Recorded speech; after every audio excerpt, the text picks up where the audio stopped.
Nigeria struggles with lots of challenges, but the one on the spotlight currently is flooding.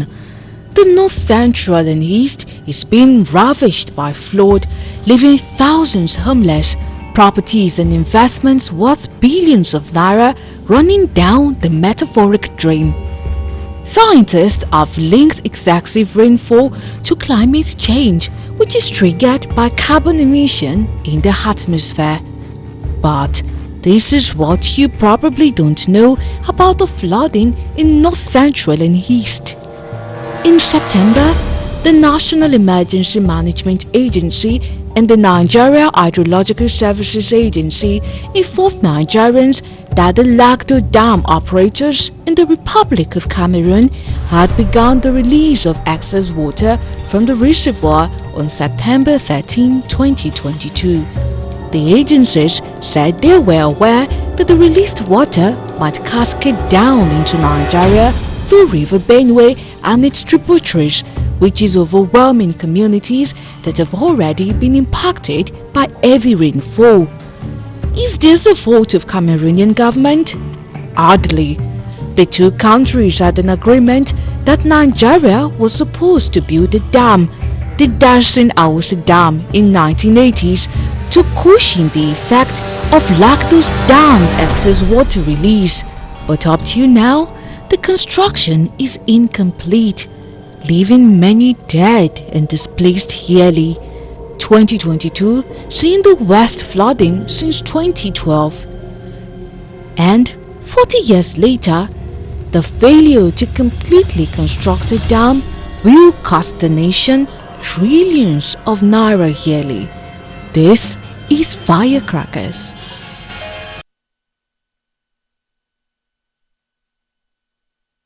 Yes, the situation of flooding is a very sad one, and we have guests standing by all over Nigeria to tell us about the situation of flooding.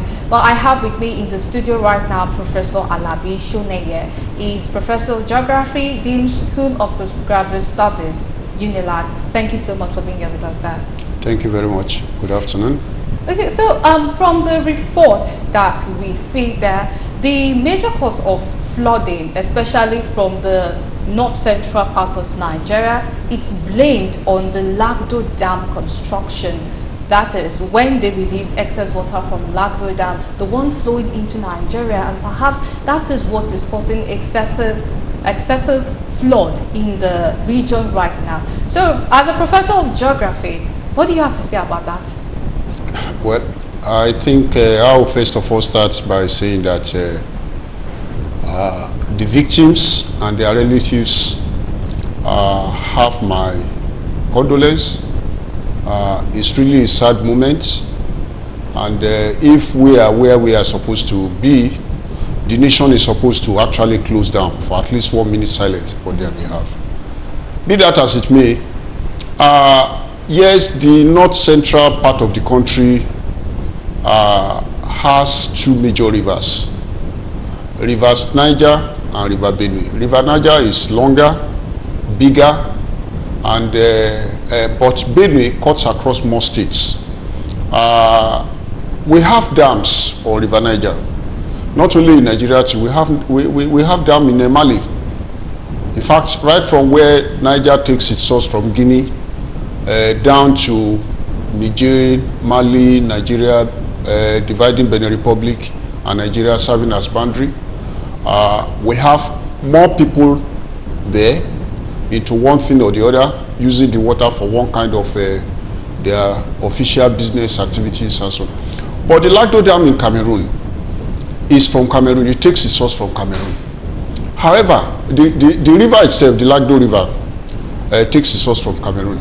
But the dam on that river is only one, and it's as big as 3 times our own Kanji Lake. So some people will call it lake, some will call it dam. There is just a little difference between the two. They are sometimes used synonymously. So whenever there is need for Cameroonians to release the water in the Lagdo Dam, of course it flows directly into Nigeria, enters via Adamawa, moves down to Benue, Taraba, goes down like that. I think Nasarawa too. Then it joins the water coming from River Niger at Lokoja. So that's why Lokoja is a confluence city. So when the two waters, when they meet, definitely there is supposed to be a retarded flow. And because of the floodplain, the terrain, you see the water spreading into nearby areas. So that's why the impact is much around Lokoja. Then after some time, the water on its way gets to Anambra. It passes some parts of Edo State, then Delta, before it now goes into the tributaries of the Niger, right from around Rivers to Bayelsa to Delta, Edo, and some parts of Ondo State. So when the Lagdo Dam management started releasing the water on 13th September, exactly a month and 2-3 days ago, there was supposed to be a sound warning even before the dam released its water. Unfortunately, we are also at the peak of the rainy season towards the north. Yes. And as the rainy region, what we call intertropical convergence zone, shifts, it just coincides with the water coming from Lagdo. So we now have a cumulative effect of the two. So it's mainly Lagdo, so sorry but it to goes cut beyond you Lagdo. short, Professor Shuneye, but at this point, I feel it's time for us to join Professor Bernard Chube, who is joining us live from Benue State, and this is where the flood has one of its most impact. So, Professor Bernard, how do you do this time? Thank you so much for joining us on Firecracker.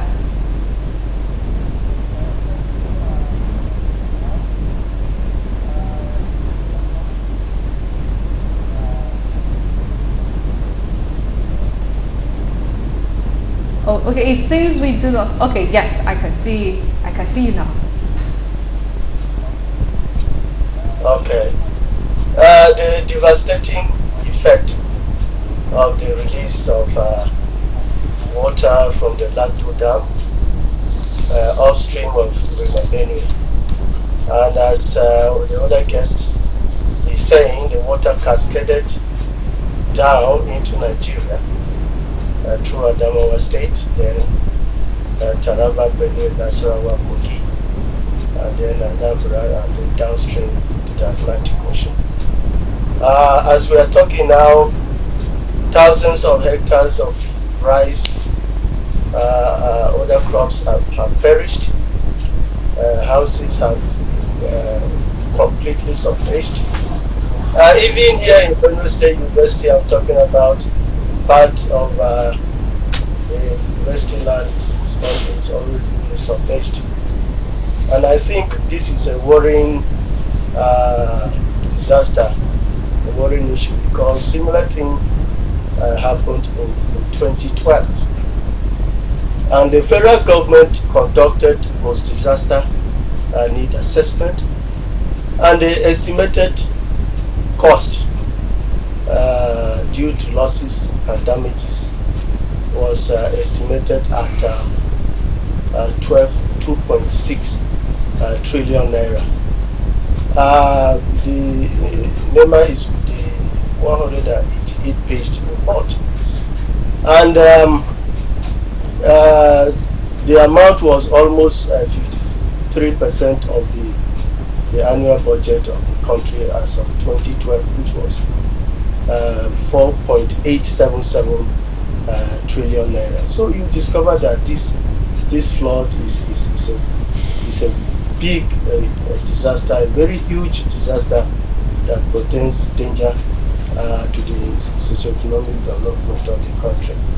And I do not understand why, since 2012, the federal government waited until a similar thing happened in 2022. Nothing has happened. No dredging, no buffer dam constructed downstream of the Lagdo Dam. Similar to what happened on River Niger, where Kainji Dam was completed in 1968, and then the Buffer Dam, Jeba Dam, which is about 100 kilometers downstream, was constructed. The essence of the Jeba Dam was to serve as a buffer dam to the Kainchi Dam, so that if there is this sudden release of excess water, then the buffer dam will be able to manage it. But on the River Benue, it's not the case. The Lagdo Dam was completed in 1982, and I think there were proposals of 2 dams in the 80s, one in the former Gongola State and one in Benue State, and nothing has happened over the past 40 years. And if no buffer dam is provided and no attempt by the federal government to dredge the river Benue to increase the depth of the river, which has been drastically reduced due to siltation, this flood disaster will continue. Based on the pattern of what we have here. Unfortunately, we do not have so much time, and we still have a number of guests that we have to interview, but we really thank you for giving us your input, and really our condolences to families who have lost loved ones in the flood happening in Benue, and also to families who have lost a lot of money in that flood. Thank you so much for being part of the program, sir. Thank you very much. And now, talking about losses, one could only imagine the amount of money the Federation would have lost to this flood. And now I would like to invite Professor Sherifdeen Tella, who will be joining us live from Ogun State. It is also gathered that there are floods happening in that state. Professor Sherifdeen Tella is a professor of economics. He's an economist from the Olabisi Onabanjo University. We thank you so much for joining us on the show, sir. For having me here. So straight to the business of the day. Although every Nigerian knows, it's just like a sixth sense, that the Nigeria is going to lose a lot of money from this flood. But from your own expertise, from your own point of view, just how much damage would this cause to our economy? Actually, we cannot quantify it in terms of money alone. We have to quantify within the context of even the lives that have been lost. We carried out a research and see that there is need for us to have buffer dam. That was done long ago, because the cost then will be different from the cost even now. Now that we are even down in terms of revenue, I think it's one of those areas where we don't have plans, and then we spend using impulse. It's unfortunate that this thing is happening now, because a lot of things have been lost, not just life, not just money, but also time. And I think that this should not end here. People are listening to what we are saying now. People in government are listening to what we are saying here, and I think there's need for them to know that they have to address issues. For example, if this thing has happened 2012 and 10 years after, you can imagine the kind of loss, because the magnitude is different this year. It's not as if it has not occurred thereafter, after that 2012, but the magnitude is very high, and we don't know what is going to happen in another 10 years from now. I think that it's a loss of money. Trillions of naira must have been lost over time in this particular incident. And I think that there's need for us to always take action immediately we have identified a particular problem. It's unfortunate, but that is what whether we have money or we don't have money now, we have to make sure that we get things going. It's one of those things that even we can get international support to do the needful. It doesn't need to come all the way from our own fund. But sometimes when we even get the fund, we misapply the fund to some other things. But if we are able to get grants, and there will be grants for this kind of thing because it has to do with environment, I think that the Nigerian government should sort for that kind of grant to be able to start working on this before another disaster occurs again. We have lost a lot of lives, lot of money, in millions of dollars and trillions of naira. So there is need for us to for the government to actually take immediate action. We should not just oh, this one will go away. It will go away and it come back again. It occurred 12 years ago. It's now occurring again, and many lives are being lost. So we cannot quantify it. As I said earlier, people have to sit down and see how much you have lost in terms of money, how much you have lost in terms of life, and then they can then say, okay, this is the amount. We know that from what we have now, even by the time the whole thing subsides, by the time we are talking of harvesting, there won't be many harvest of pounds. And so it's going to build up into part of inflation we are talking about concerning inflation arising from food shortages by the time of harvesting. So that area particularly is the basket of and it's not just one place. The flood is all over. It's all over. It has not stopped. So wherever we need to do some dams, we have to get it done.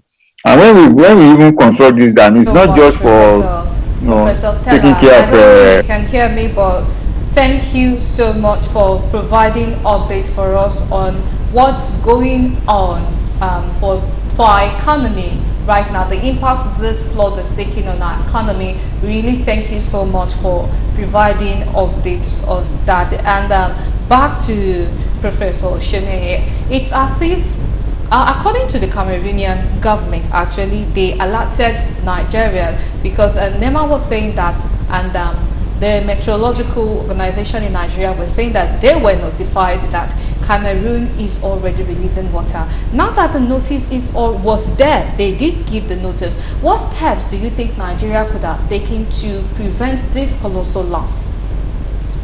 Well, normally in disaster management, we always talk of four things. Okay. First is the prevention, which involves warning, doing some predictions of what will happen, or even getting information to the people, mobilizing people to get ready. Then there is the next one is to actually attend to the problems before recovery, then mitigation. Now, when the problem comes, we have so many agencies that are responsible for one thing or the other. Are we talking of NIMET, still monitoring what is going to happen, where should be the next point of call? Are we talking of the Nigerian Hydrological Association Agency, the Federal Ministry of Water Resources, the River Basin Development Authority, National Orientation Movement Agency, and all of them? I think the synergy between this and their state counterparts and local governments still needs to be firmed up. Okay. Yeah, the NEMA got the information, passed the information across to some agencies, but what was actually done locally? Then from the people's perspective, it's so easy to say, people please relocate, move and move and move and move. Where do they go to? Do we already have those locations, college camps I feel for like them already, or is it when the problem starts that we now start looking for where to put them? This is time we call on Walaman Ugrube, who is joining us from Yenegua, Bayelsa State. He is the chairman, Bayelsa State Emergency Management Agency, BYSEMA. So he would give answers to this question you just asked. Synergy. So, yes. Hello, Mr. Walaman. How do you do? Thank you so much for joining us on Firecrackers at this time. And if you've been following the discussion, we are trying to see the synergy between agencies over there in Bayelsa State, which, as we've gathered, is also being ravaged by flood. Could you please walk us through some of the things the agency has been doing to make this bearable for people in the state? Well, thank you very much. I'm doing great. We are doing fine in Bayelsa. Though the situation is really pathetic, but we thank God we are still alive to push it forward. The question you asked concerning the synergy between NEMA and the state agency. From the point of NEMA, it has been very cordial. NEMA has done everything possible to see how we can pass the message down to the people. when NIMET and NISA came up with the annual flood outlook and the focus that there will be heavy flooding this time around, we try as much as possible to reach out to our various stakeholders in the state to see what possibly we can do. Just like the guest speaker there said, first thing to do first was prevention, which NEMA, as it were, tried their possible best to see what they can do by holding series of workshops, enlightenment programs to inform us, writing to all the state executives that will be very impacted by this flooding. We did a lot, but just like the guest speaker said, there is more to still be done concerning the state government, early preparedness, because in a state like Bayelsa State, where whether we like it or not, every year is a ritual that there must be flooding. Whether the Lagdo Dam is released or not, we are prone to flooding in our areas because we are just at the coastal, around the coastal part of. So whether we like it or not, it's something that we must do every year to prepare for the flooding. And we need to do so much, more especially in my state, Bayelsa State. The preparedness, I think, is not adequate enough. Though we need some support, like international support, to come and help. But first thing first, we must prepare ourselves that whether we like it or not, there must be flooding. Be it flash flooding, be it coastal flooding, there must be flooding, and you must prepare yourself. First of all, prevention.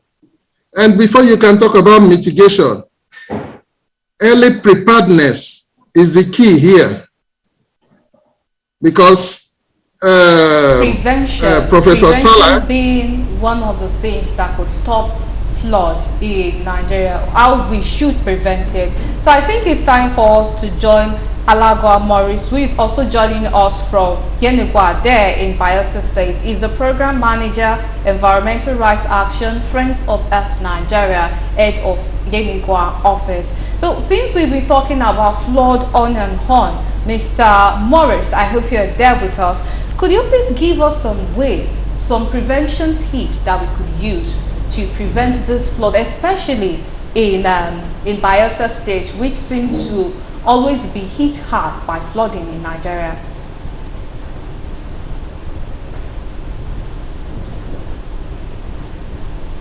And yeah, to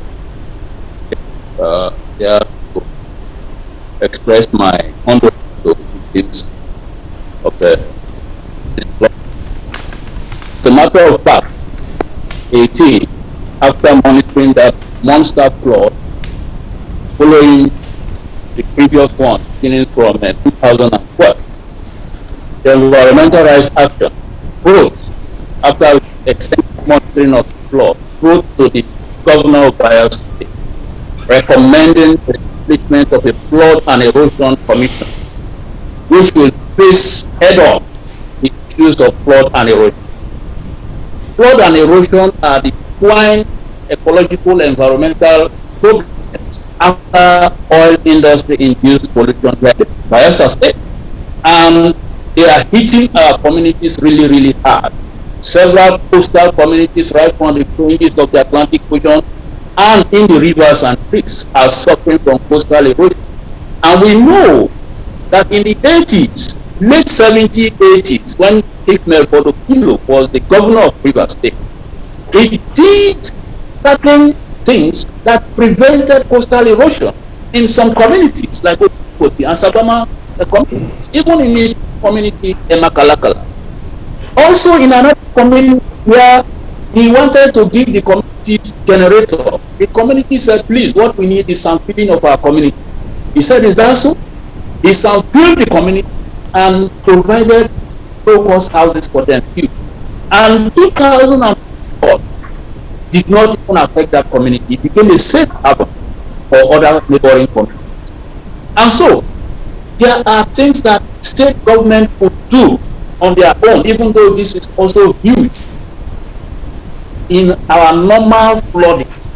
But this 2012 flood coming up to 2018 and this current one, these are elephantine monster flood that we need to put the blame straight on the federal government for abandoning the buffer dam that was supposed to be constructed after Cameroon started the Lado.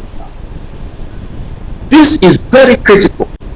If we are holding our state government accountable for not doing the needful here, and we leave the federal government that brought about lockdown during the pandemic, COVID-19, and did everything to stop Nigerians from moving around, could not do anything about this monster flood. It is really, really regrettable.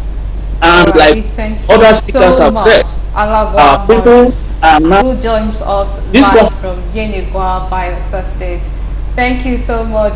Oh my, I am very sorry. I'm so sorry about that. But unfortunately, we do not have much time on our side, and it's about time for us to round up the program. So we really thank you for joining us on the program. So Professor Alabi Shoneye, we really thank you for being part of the program too. So maybe just in a sentence, here in Lagos State, what is the #1 thing you would say we should do to prevent cases of flooding? Because Lagos State too is a flood-prone state. In one statement, I would say that every hand must be on deck. The government, the stakeholders, the regulators, and the humanitarian services providers, they should all be ready to assist as much as possible. All right, thank you very much, sir. It has been a joy having you on the show. Thank you so much for taking time to be here with us. And this is where we'll be drawing the curtain close on today's episode of Firecrackers. I hope you have learned much, and it's really important for us to take care of our environment. So my name is Irebami Salako. See you same time next week. Do have a wonderful week ahead.